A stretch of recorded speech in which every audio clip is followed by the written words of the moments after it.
Hello दोस्तों, कैसे हैं आप लोग। दोस्तों आज हम बात करने वाले हैं झारखंड आंदोलन के बारे में। दोस्तों झारखंड आंदोलन में बच्चे विधानसभा की ओर मार्च कर रहे थे, तो उन पर लाठीचार्ज करने की क्या जरूरत थी। दोस्तों नाराजगी इस बात को लेकर है कि हमारा विपक्ष जो दिल्ली जंतर मंतर पर बच्चों के साथ खड़ा हुआ था, उनकी आवाज बना हुआ था, उनकी हर बात को संसद में उठा रहा था, आज वही विपक्ष झारखंड आंदोलन पर चुप है। क्या ये माना जाए कि दिल्ली में बीजेपी की सरकार होने के कारण पूरा विपक्ष एकजुट होकर उनके साथ खड़ा था। दोस्तों हमारी समझ में एक बात नहीं आती, दोनों राजनीतिक दल एक दूसरे के अपोजिट रहते हैं, कोई दिक्कत नहीं, आप रहो, हमें इस चीज से कोई मतलब नहीं है। लेकिन जहां पर बीजेपी की सरकार है वहां कांग्रेस खड़ी मिलती है, जहां पर कांग्रेस की गठबंधन की सरकार है वहां बीजेपी खड़ी मिलती है। मतलब करनी आपने छात्रों पर राजनीति है।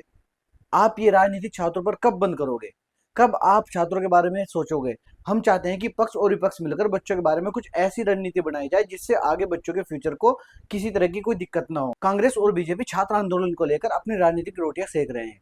हम किसको माने कि कौन छात्रों के साथ खड़ा है, जबकि होना ये चाहिए कि दोनों दलों को मिलकर छात्रों के बारे में कुछ ऐसा सोचना चाहिए जिससे छात्रों के जीवन की परेशानियां खत्म हो जाए, उनके भविष्य की जो दिक्कतें हैं वो सभी खत्म हो जाए। लेकिन दुख इस बात का होता है कि जब भाजपा के राज्य में कोई आंदोलन चल रहा होता है, जिसे दिल्ली जंतर मंतर पर आंदोलन चल रहा था, तो भाजपा के कुछ नेताओं ने जो वहां पर बच्चे प्रोटेस्ट कर रहे थे उनको गटर छाप बताया। अब वही छात्र जो दिल्ली से जाकर झारखंड में प्रोटेस्ट कर रहे हैं, अब वही बीजेपी उनको छात्र बता रही है। वो कह रही है कि वहां पर छात्रों का आंदोलन हो रहा है और छात्रों के साथ बहुत ही ज्यादा गलत हो रहा है, उनके भविष्य को लेकर बहुत ही ज्यादा चिंतित भाजपा सरकार है।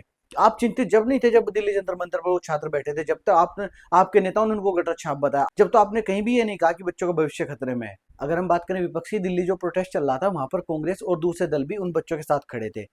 अगर हम देखें कि झारखंड में जो प्रोटेस्ट चल रहा है वहां पर कांग्रेस की गठबंधन की सरकार है, वहां पर कांग्रेस इतनी इन्वॉल्व नहीं है जितनी दिल्ली इन्वॉल्व थी। अब भाजपा की सुनिए, भाजपा के कुछ गुंडे आकर झारखंड प्रोटेस्ट को खराब करना चाहते हैं। झारखंड प्रोटेस्ट में पुलिस को उकसाने का काम जो भाजपा के गुंडे हैं उन लोगों ने किया है। वो उनको पत्थर उठाकर मारते हैं, वो उनको उकसाते हैं, कोई जाली पकड़कर हिलाता है, उनको पुलिस वालों को गुस्सा दिलाते हैं और ना जाने क्या क्या कहते हैं। एक तरीके से आप ये भी कह सकते हैं कि झारखंड प्रोटेस्ट को भारतीय जनता पार्टी के लोगों ने हाईजैक कर लिया है। अब उनके बीच में रहकर वो लोग शरारती तत्व अराजकता फैला रहे हैं। अब ये नहीं पता लगा कि छात्र कौन है और भारतीय जनता पार्टी के लोग कौन है, क्योंकि वही इनके बीच में आकर इस तरीके से हरकत कर रहे हैं कि पुलिस को उकसा देते हैं और पुलिस वहां पर लाठीचार्ज करने का काम करती है।